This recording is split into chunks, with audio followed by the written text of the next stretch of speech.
تو یونس علیہ السلام نے ازیوم کیا کہ ظاہر ہے کہ اس کے بعد عذاب تو آنا ہی ہے، لیکن ان کی شان اس سے بلند تھی کہ وہ وحی کا انتظار کیے بغیر نکل گئے۔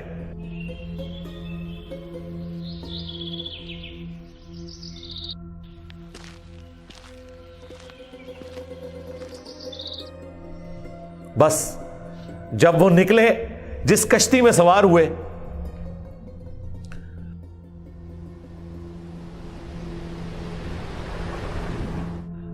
وہ کشتی جو ہے وہ بھنور میں پھنس گئی۔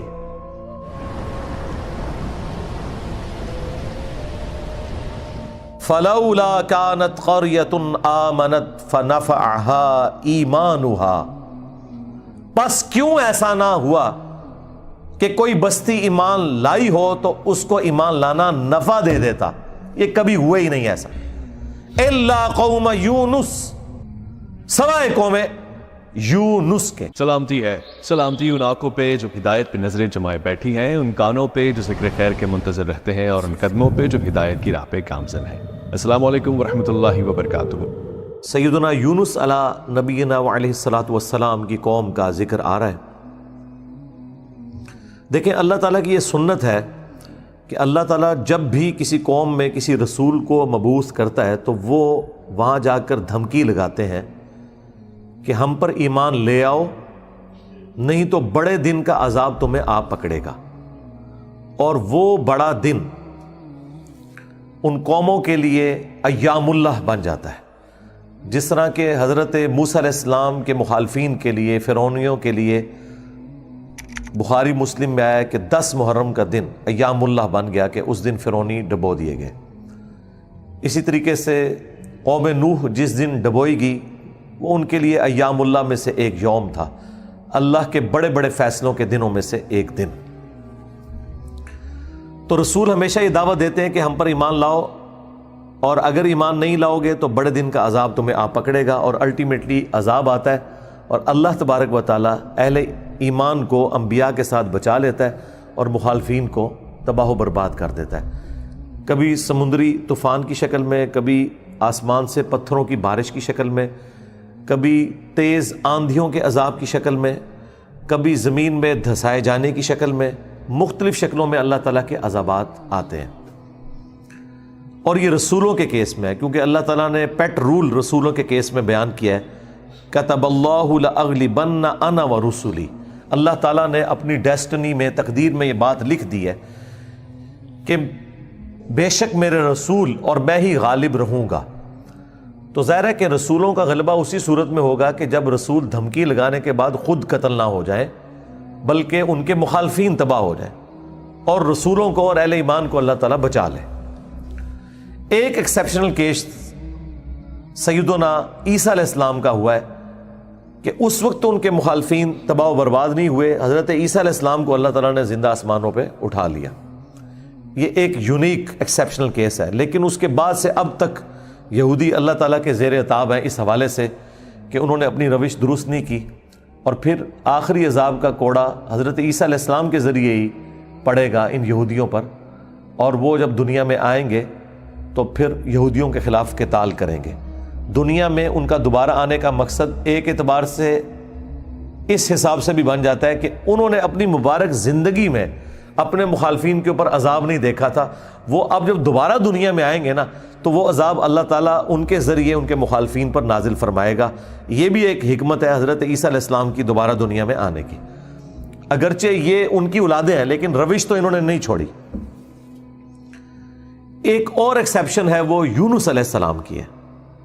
ان کے کیس میں تو اللہ تعالیٰ نے بالکل ڈیفرنٹ ایک فیصلہ فرمایا کہ یونس علیہ السلام کی قوم نے جب عذاب کے آثار دیکھے تو انہوں نے توبہ کی، اور اللہ تعالیٰ نے ان سب کا ایمان قبول کر لیا، اور وہ قرآن میں آتا ہے کہ 1,00,000 سے بھی زیادہ لوگ تھے جو سارے کے سارے ایک دن میں مسلمان ہو گئے۔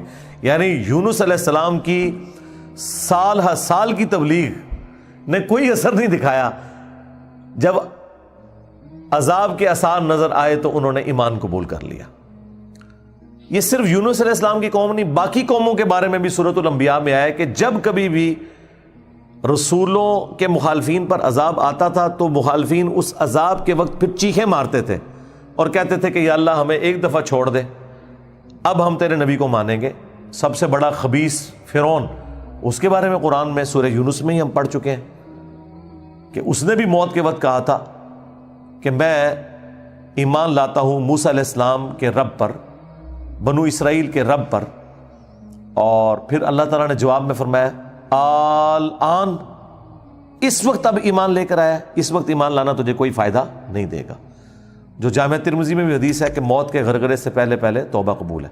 یہ جو موت کا غرغرہ ہے نا، یہ امتوں کے کیسز میں عذاب کے آثار کا سامنے نظر آنا ہے۔ وہ پوری قوم کے لیے موت کے غرغرے کا وقت ہے، اگرچہ وہ ان پہ نظر نہیں آئی ہے، لیکن وہ اللہ کا فیصلہ ہو چکا ہے، وہ اب انہوں نے کنفرم مرنا ہی مرنا ہے۔ وہ آثار جب نظر آنا شروع ہوئے تو باقی قومیں بھی آہو بکا کرتی تھیں، اس قوم نے بھی آہو بکا کیا، اور اللہ تعالیٰ نے ان کے کیس میں وہ سن لیا اور انہیں بچا لیا۔ اور جب یونس علیہ السلام واپس آئے وہ تو دنگ رہ گئے کہ یہ کیا ہوا، میں تو انہیں عذاب کا وعدہ دے کے گیا تھا، یہ سارے کے سارے زندہ سلامت ہیں۔ اور اس سے بڑھ کر ان کو حیرانگی یہ ہوئی کہ وہ سب کے سب لوگ ایمان بھی لے آئے۔ تو اب حضرت یونس علیہ السلام کو وہ غم تو بھول گیا کہ میرا دیا ہوا وعدہ پورا نہیں ہوا۔ ظاہر ہے ایک امبیرسمنٹ تو تھی کہ آپ قوم کو کہہ کے یہ نکلے ہیں کہ اب تم پہ عذاب آئے گا، اور عذاب نہیں آیا، تو امبیرسمنٹ تو حضرت یونس علیہ السلام نے فیل کی، لیکن اس کی کمپنسیشن اللہ نے اس حوالے سے کر دی کہ جو ان کا مقصد ہے وہ پورا ہو گیا کہ لوگ ایمان لے آئے۔ آپ سورۃ الاعراف میں، سورہ ہود میں بھی دیکھیں گے کہ جب کبھی قوموں پر عذاب آتا ہے تو اینڈ پہ وہ قوم کا پیغمبر عذاب دیکھنے کے بعد اپنی قوم سے مخاطب ہو کے کہتا ہے کہ میری قوم، میں نے تو بڑی کوشش کی تھی کہ تمہیں اس عذاب سے بچا لیتا، لیکن تم خود گمراہی پر تلے ہوئے تھے۔ تو عذاب کے بعد بھی قوموں کا درد پیغمبروں کے سینے میں رہتا ہے، ایک نیچرل چیز ہے، رقیق القلب ہوتے ہیں نا جو پیغمبر ہوتے ہیں۔ تو یہاں پر جب انہوں نے دیکھا سب ایمان لے ہیں تو ظاہر ہے کہ وہ ایک ہیپی اینڈنگ ہوئی ہے۔ کیا ڈراپ سین ہوا ہے۔ میں کبھی بعض اوقات یہ جب حضرت یونس علیہ السلام کی قوم کا واقعہ قرآن میں پڑھتا ہوں نا، تو میں بڑی خواہش کرتا ہوں کہ میں جنت میں جا کے یہ منظر دیکھوں کہ وقت کا پیغمبر عذاب کی وعید سنا کے گیا ہے اور لوگ چیخو پکار کر رہے ہیں، اور ایسا یونیک کیس ہو گیا ہے، سمجھ لیں مردے ہی زندہ ہو گئے کہ اللہ تعالیٰ ان کی چیخو پکار سن کے ان کی توبہ بھی قبول کر لیتا ہے، اور پھر یونس علیہ السلام جب واپس آتے ہیں ان کی حیرانگی کیا ہوگی، ٹھیک ہے، کیا ڈراپ سین ہوگا۔ میں کہتا ہوں جی اس طرح کی کوئی ٹریجک فلم نہیں ہو سکتی جو یونس علیہ السلام اور ان کی قوم کی ہے۔ اور وہ کیوں ہوا؟ صرف یونس علیہ السلام سے ایک اجتہادی خطا ہوئی۔ ہم اسے گناہ نہیں کہتے، وہ خطا ہے، انبیاء خطا کرتے ہیں، لیکن چونکہ وہ اپنی خطا پر قائم نہیں رہتے اور وہ گناہ کے زمرے میں بھی نہیں ہے، غلطی ہے بحیثیت انسان۔ انسان غلطیوں سے پاک اگر ہم پیغمبروں کو کہتے ہیں تو یہ پاک وہ والا نہیں ہے جس طرح اللہ پاک ہے۔ آپ سبحان کا لفظ صرف اللہ کے ساتھ بولتے ہیں، کوئی پیغمبر بھی سبحان نہیں ہے، پرفیکٹ صرف اللہ ہے۔ دیکھیں انسان تو ہے ہی امپرفیکٹ۔ جب ہم نیند کے محتاج، کھانے پینے کے محتاج، اس کے بعد ٹوائلٹ کے محتاج، اور سب سے بڑھ کر اپنی زندگی کے لیے اپنے رب کے محتاج، تو انسان تو پرفیکٹ ہے ہی نہیں ہے۔ پرفیکٹ صرف اللہ ہے جو کسی کا محتاج نہیں ہے، غلطیوں سے پاک صرف اللہ ہے، باقی غلطی تو کسی سے ہو سکتی ہے۔ لیکن پیغمبر کو ہم جو کہتے ہیں نا کہ پیغمبر غلطیوں سے معصوم ہے، عصمت انبیاء کا عقیدہ، اس کا مطلب یہ ہے کہ وہ گناہ نہیں کرتے، خطا بہرحال ان سے ہو جاتی ہے، اور خطا جب ہوتی ہے تو اللہ تعالیٰ ان کی ریمیڈی فرماتا ہے، ان کی اصلاح کرتا ہے، وہ اپنی خطا پر قائم نہیں رہتے، رجوع کر لیتے ہیں، اور جب رجوع کرتے ہیں تو امت کے لیے وہ رول ماڈل ہوتے ہیں۔ آج کی ڈیٹ میں رسول اللہ صلی اللہ علیہ وآلہ وسلم معصوم ہے کہ اگر زندگی میں کوئی اجتہادی خطا ان سے ہوئی تو اللہ تعالیٰ نے اس کی ریمیڈی فرما دی اور پھر اس غلطی کو معاف کر دیا۔ وہ گناہ نہیں تھا، یہ ذہن میں رکھیے گا، گناہ اور غلطی میں فرق ہے۔ گناہ وہ ہوتا ہے کہ جو پوری وعید معلوم ہونے کے باوجود انسان وہ ایکٹیویٹی پرفارم کر لے۔ اجتہادی خطا یہ ہوتی ہے کہ وہ ایک ایسی صورتحال اس کے سامنے آئے جس میں اس کے سامنے دو آپشن موجود ہوں، اور اس میں سے وہ ایک ایسا آپشن اڈاپٹ کر لے جو اللہ کی مرضی نہ ہو، اور جو اللہ کی مرضی والا آپشن ہے اسے وہ ترک کر دے۔ اور یہ وہ بدنیتی پہ نہیں کر رہا، اس کی سمجھ میں ہے ہی یہ اس کا آپشن، وہ نافرمانی سمجھ کے نہیں کر رہا، جس طرح نبی علیہ السلام نے کیا، غزوہ بدر کے قیدیوں کو چھوڑ دیا۔ سورہ محمد میں یہ آیت نازل ہو چکی بھی تھی کہ جب تک فتنہ مکمل طور پر ختم نہیں ہو جاتا آپ نے ان کو قتل کرنا ہے، اپنے مخالفین کو۔ قتال کی آپ کو اجازت دی گئی، سورہ محمد کا نام ہی سورہ قتال ہے۔ ہاں جب فتنہ ختم ہو جائے اس کے بعد جو جنگیں ہوں گی نا، اس کے بعد آپ کی مرضی ہے، چاہے تو فدیہ لے کے کافر قیدیوں کو چھوڑ دیں اور چاہے آپ انہیں قتل کریں۔ اب بدر کے بعد فتنہ تو ختم نہیں ہوا تھا، لیکن نبی علیہ السلام نے یہ ایزیوم کیا کہ 70 سردار ان کے مر گئے، ان کی کمر ٹوٹ گئی، وہ جو 70 ہم نے قیدی کیے ہیں چلو ہم انہیں فدیہ لے کے چھوڑ دیتے ہیں، شاید یہ لوگ اسلام قبول کر لیں۔ اپنی شرافت کی وجہ سے نبی علیہ السلام نے ایسا کیا۔ تو اس پہ پھر اللہ تعالیٰ نے سورۃ الانفال میں آیت نمبر 67 68 میں فرمایا کہ اگر وہ پہلے آیت نازل نہ ہوئی ہوتی نا سورہ محمد کی تو ہم تمہیں عذاب دیتے اس عمل کے اوپر جو تم نے غزوہ بدر کے قیدیوں کو چھوڑ دیا، کیونکہ فتنہ تو ابھی ختم نہیں ہوا، تمہارا کام تھا قتل کرتے۔ اور حضرت عمر کا مشورہ بھی یہی تھا بخاری مسلم میں، لیکن نبی علیہ السلام اور حضرت ابوبکر اپنی شفقت کی وجہ سے انہوں نے یہ پلی لی کہ وہ آیت میں آیا نا کہ فتنہ جب ختم ہو جائے تو پھر تمہاری مرضی ہے، تو ہم یہ زیوم کرتے ہیں کہ فتنہ ختم ہو گیا۔ یہ بدنیتی کی وجہ سے نہیں تھا، واقعی انہوں نے یہ زیوم کیا تھا، لیکن وہ کس قسم کے ناہنجار لوگ تھے۔ حضرت عمر رضی اللہ تعالیٰ عنہ نے یہ کنکلوڈ کیا کہ نہیں یہ اس قابل ہیں، یہ قتل ہونے چاہیے۔ بہرحال وہ اجتہادی خطا اللہ تعالیٰ نے معاف کی۔ اس طرح باقی انبیاء اکرام کے بارے میں حضرت آدم علیہ السلام کی غلطی کا ذکر ہے، موسیٰ علیہ السلام سے بندہ مر گیا تھا، نوح علیہ السلام نے اپنے کافر بیٹے کے لیے دعا کر دی تھی، حالانکہ آج ایک مسلمان عام مسلمان کو بھی پتہ ہے کہ کافر کی مغفرت نہیں ہو سکتی، تو نوح علیہ السلام کو کیا نہیں پتہ تھا؟ بس وہ وقتی طور پر ایک سمجھ لیں ایک باپ کی حیثیت سے ان کا دل پسیج گیا، انہوں نے کہا یا اللہ تو نے وعدہ کیا تھا مجھ سے کہ تو مجھے اور میرے گھر والوں کو بچائے گا، تو میرا بیٹا بھی تو میرے گھر والا تھا۔ تو اللہ تعالیٰ نے فرمایا کہ اس چیز کا سوال نہ کر جس کے بارے میں تجھے علم نہیں ہے۔ بڑا کریٹیکل جملہ تھا، اس میں مسئلہ تقدیر بھی چھپا ہوا ہے۔ ایک تو سمپل معنی ہے کہ اس بارے میں مجھ سے سوال کیوں کر رہا ہے؟ تم نے کب یہ ایزیوم کر لیا کہ تمہارے گھر والے اگر کفر کریں گے تو میں انہیں چھوڑ دوں گا؟ گھر والوں سے مراد وہ گھر والے تھے جو ایمان لے کر آئیں گے۔ آپ کی بیوی نہیں لائی، ایک بیٹا نہیں لایا، باقی گھر والے لے آئے ایمان، تو بچ گئے۔ اور دوسرا یہ جو جملہ تھا نا کہ اس چیز کا سوال نہ کر جس کے بارے میں تجھے علم نہیں، سورہ ہود میں آیت نمبر 46 میں، اور اے نوح جاہلوں میں شمار نہ ہو، یہ بڑا سخت جملہ ہے۔ یہ مسئلہ تقدیر کی طرف اشارہ ہے کہ تجھے نہیں پتا کہ میری تقدیر میں یہ لکھا ہے کہ یہ نبی کا بیٹا ہونے کے باوجود بھی اللہ کے علم میں یہ جہنمی ہے۔ وہ اللہ تعالیٰ نے اسے جہنمی نہیں بنایا بلکہ اپنے کرتوتوں کی وجہ سے۔ تو اللہ کی تقدیر کے اوپر تو کسی کا بھی علم نہیں ہے نا جب تک اللہ تعالیٰ مطلع نہ کر دے۔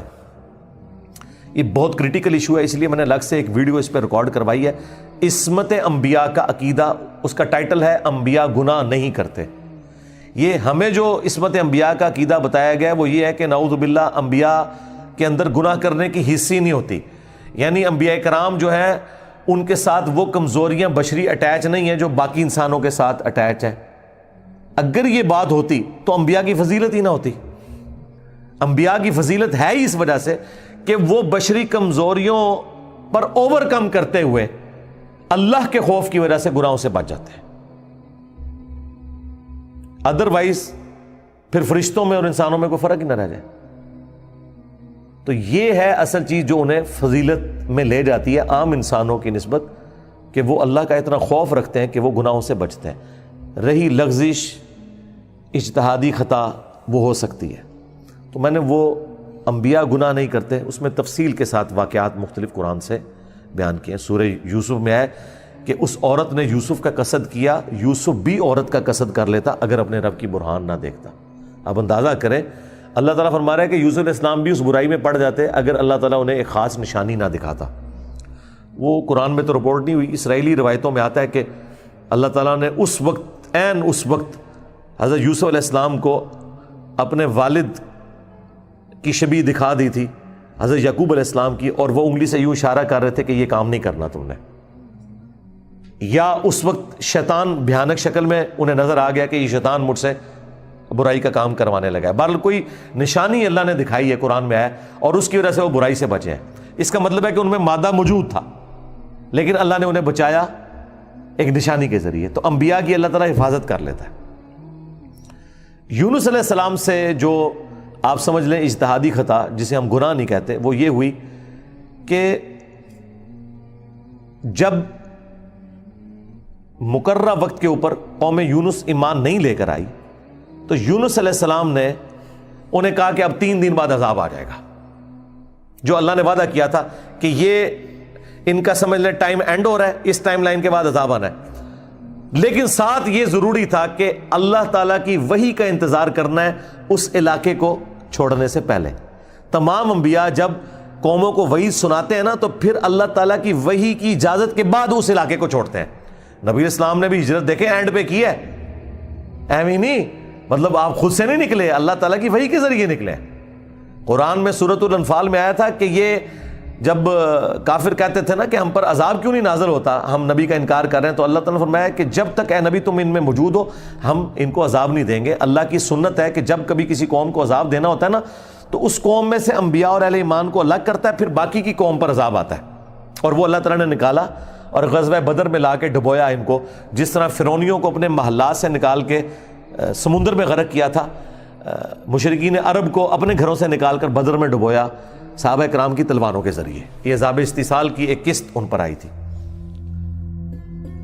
تو یونس علیہ السلام نے ازیوم کیا کہ ظاہر ہے کہ اس کے بعد عذاب تو آنا ہی ہے، لیکن ان کی شان اس سے بلند تھی کہ وہ وحی کا انتظار کیے بغیر نکل گئے۔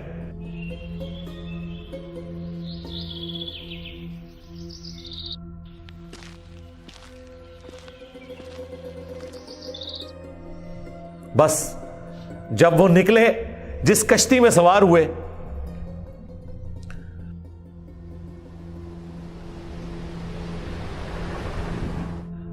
وہ کشتی جو ہے وہ بھنور میں پھنس گئی،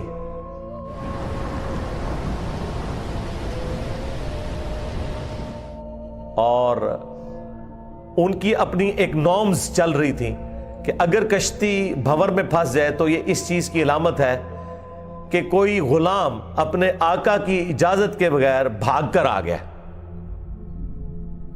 پھر وہ قرعہ اندازی کرتے تھے، اور جس کے نام قرعہ نکلتا تھا اس کو فدیے کے طور پر وہ سمندر میں ڈال دیتے تھے۔ پہلی دفعہ قرعہ اندازی کی گئی، بیلٹنگ، تو حضرت یونس علیہ السلام کا نام نکلا۔ ان کا نہیں، یونس علیہ السلام تو اس طرح ہو ہی نہیں سکتا۔ دوسری بار، تیسری بار، 3 بار یونس علیہ السلام کا نام نکلا قرآن اندازی میں۔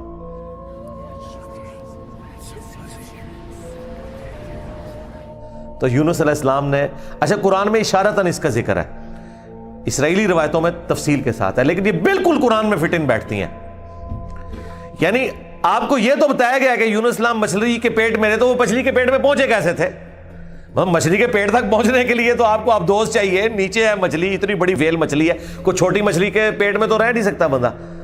تو وہ حضرت یونس علیہ السلام کو انہوں نے سمندر میں پھینک دیا۔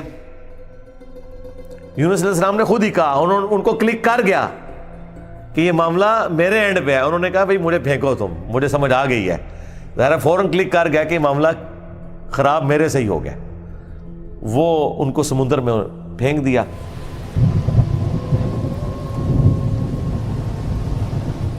تو اللہ کے حکم سے ایک مچھلی نے انہیں نگل لیا، یہ قرآن میں ہے۔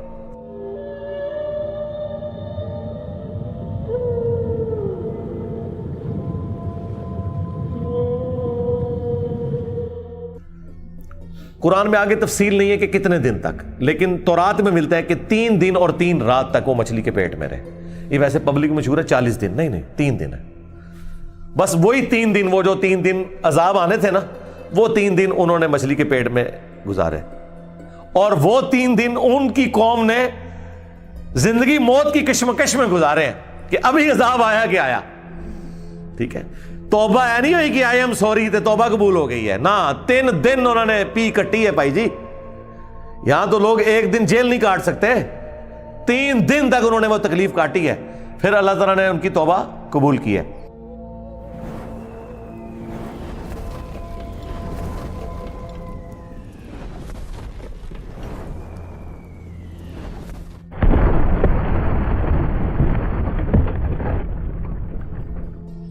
اور یہاں پہ حضرت یونس علیہ السلام 3 دن تک مچھلی کے پیٹ میں اندھیرے میں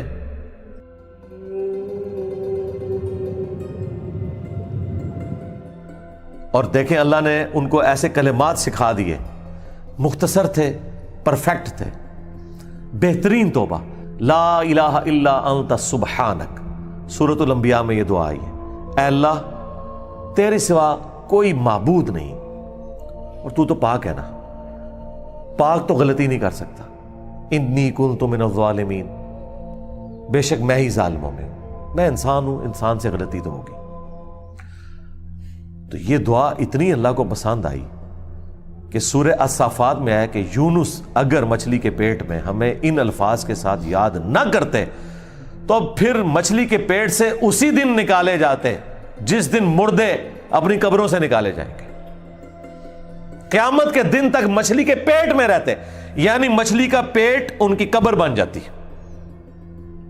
اتنا غصہ ایک جملے نے ٹھنڈا کر دیا، اور ساتھ اللہ نے فرمایا کذالک ننجی المؤمنین، ہم اہل ایمان کو اسی طریقے سے نجات دیں گے، یعنی جو بھی یونس والے طریقے سے ہماری طرف متوجہ ہوا اسے بھی ہم نجات دیں گے۔ یہ دعا ہمیں اتنی پسند ہے کہ جو ان الفاظ کے ساتھ ہم سے معافی مانگے گا ہم اسے بھی نجات دیں گے۔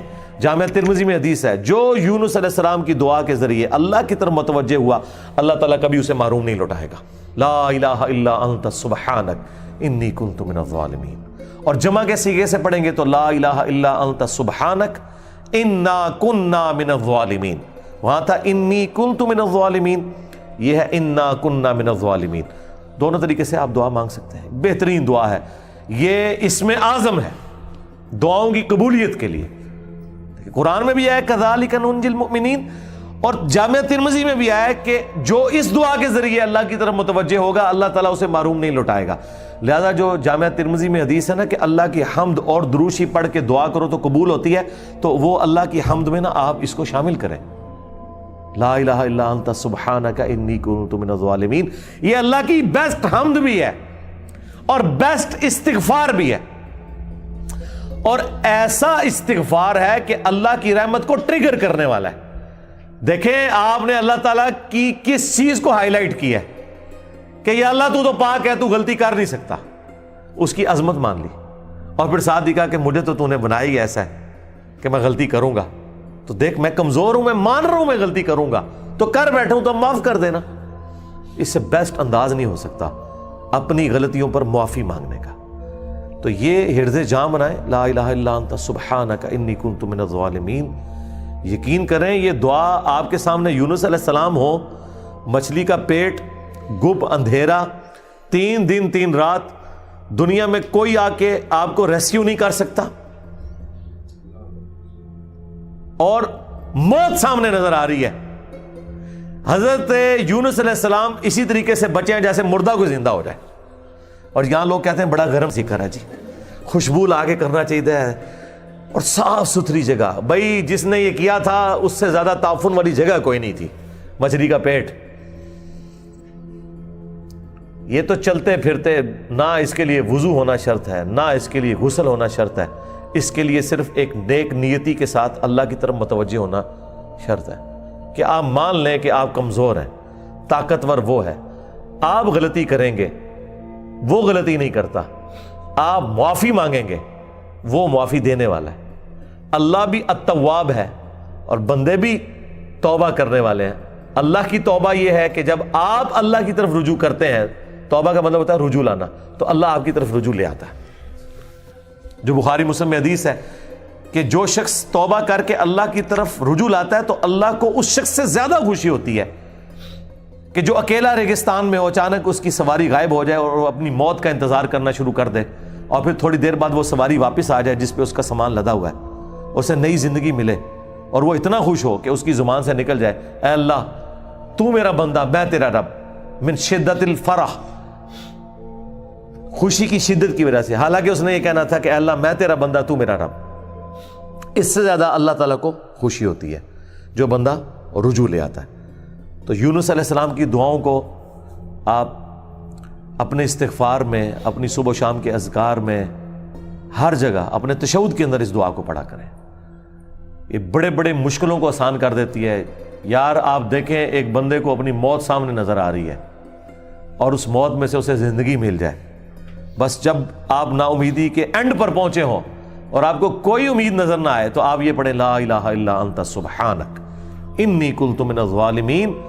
انشاءاللہ تعالی اللہ تعالی اس مشکل میں بھی کوئی نہ کوئی ایسی راہ نکال دے گا جو آپ نے گمان بھی نہیں کبھی کی ہوگی. بہرحال وہ 3 دن اور 3 رات کے بعد یونس علیہ السلام کو مچھلی نے ساحل پر ڈال دیا. اب ان کا جسم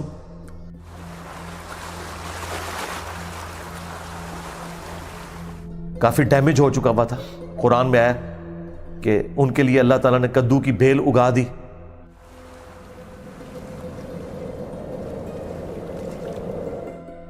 جو ان کے اوپر سایہ کی ہوئی تھی کیونکہ بالکل لاغر ہوئے تھے وہ, اور پھر دھوپ سے بچاؤ کے لیے وہ بیل بھی ان کو چاہیے تھی.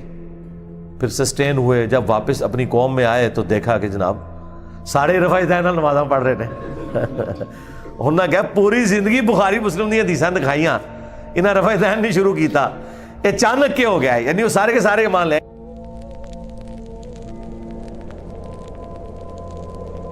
یہ میں آج کے دور میں ٹرانسلیٹ کر رہا ہوں. پھر کہنے کے کتنے لکھے ہیں سرکار, دیکھیں اللہ تعالیٰ ہر دور میں اپنے بندے بھیجتا ہے جو اس دور کی لینگویج میں ان کو وہ بات سمجھاتے ہیں. تو انہوں نے دیکھا بھی انقلاب یہ کہاں سے آ گیا, سارے اونچی آمین کہہ رہے ہیں, سارے رفع الیدین سے نماز پڑھ رہے ہیں, سارے نے جڑے اپنی شلواریں جھونگ لیاں نے, کیا ہو گیا؟ تو پتہ چلا کہ جناب اللہ تعالیٰ نے معاف کر دیا ان کو. اور یہ ایک ایسا ایکسیپشنل واقعہ ہے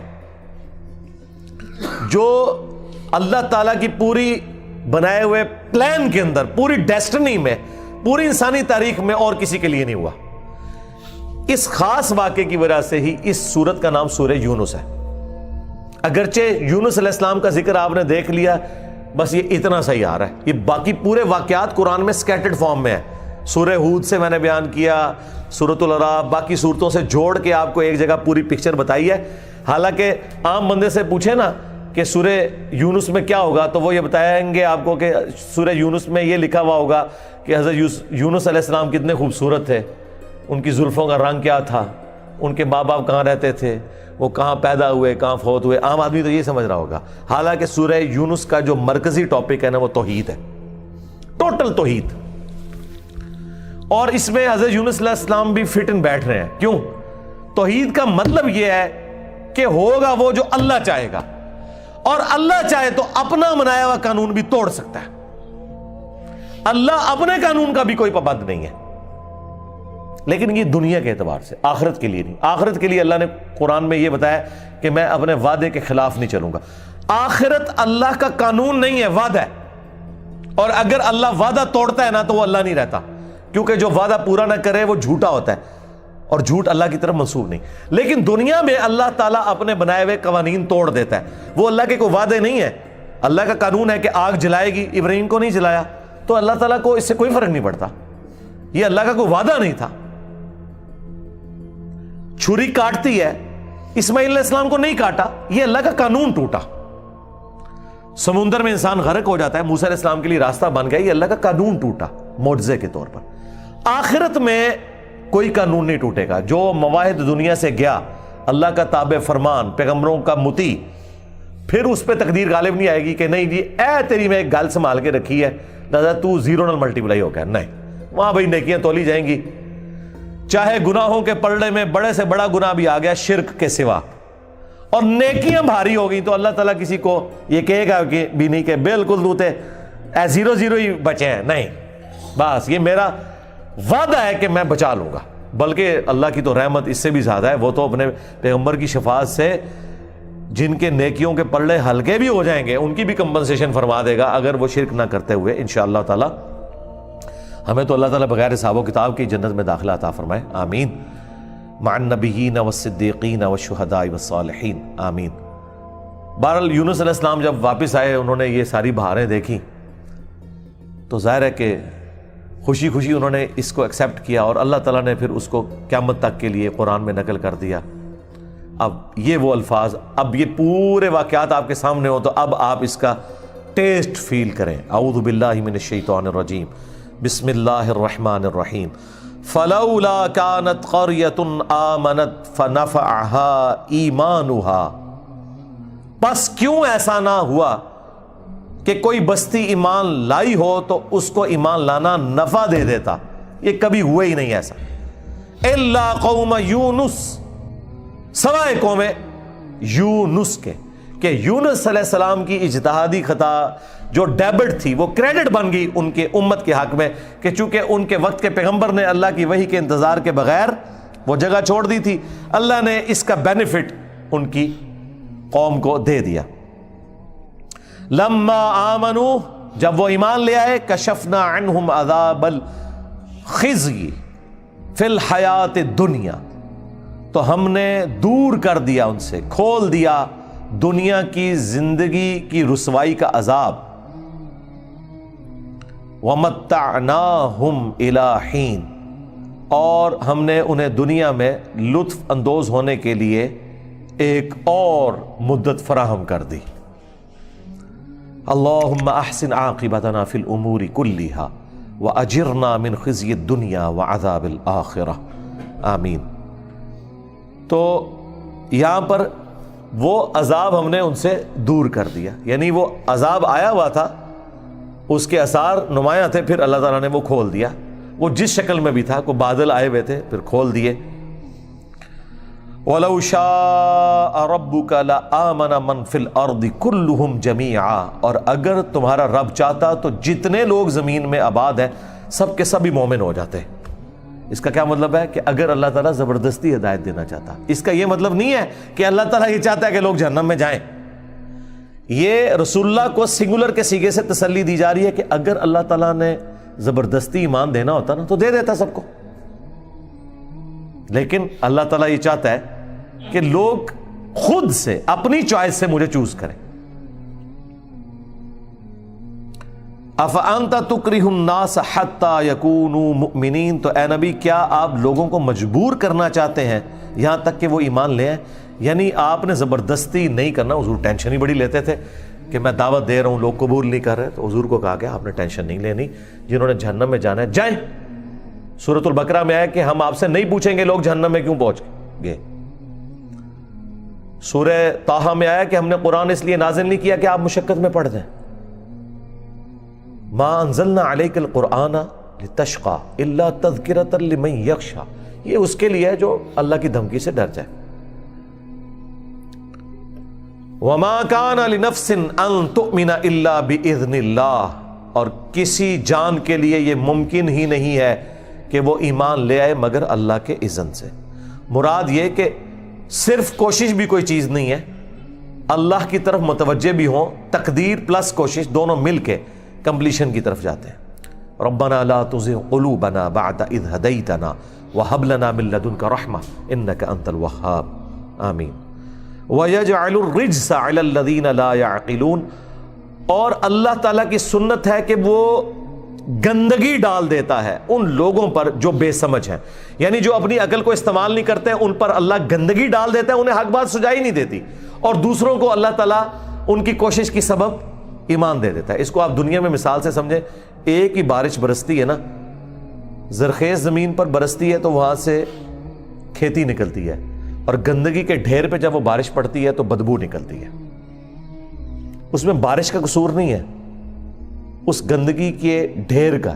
ایک شخص نے اپنے آپ کو خود گندگی کا ڈھیر بنا لیا کہ اس نے حق بات قبول نہیں کرنی، تو اس کا اینڈ رزلٹ یہی نکلنا ہے کہ اس سے آپ پورا قرآن گزار دیں، اسے کوئی فرق نہیں پڑے گا. ٹھیک ہوگا جی. اللہ تعالیٰ سے دعا ہے جو حق بات میں نے کہی اللہ تعالیٰ ہمارے دلوں میں راسخ فرمائے. اگر جذبات میں میرے منہ سے کوئی غلط بات نکل گئی اللہ تعالیٰ ہمارے دلوں سے ہی محو کرتے، ہمیں کتاب و سنت کی تعلیمات پر عمل کر کے دوسرے بھائیوں تک پہنچانے کی توفیق عطا فرمائے. سبحانک اللہم و بحمدک اشہد ان لا الہ الا انت استغفرک و اتوب الیک وما علینا الا البلاغ المبین. جزاکم اللہ خیرا و احسن الجزاء.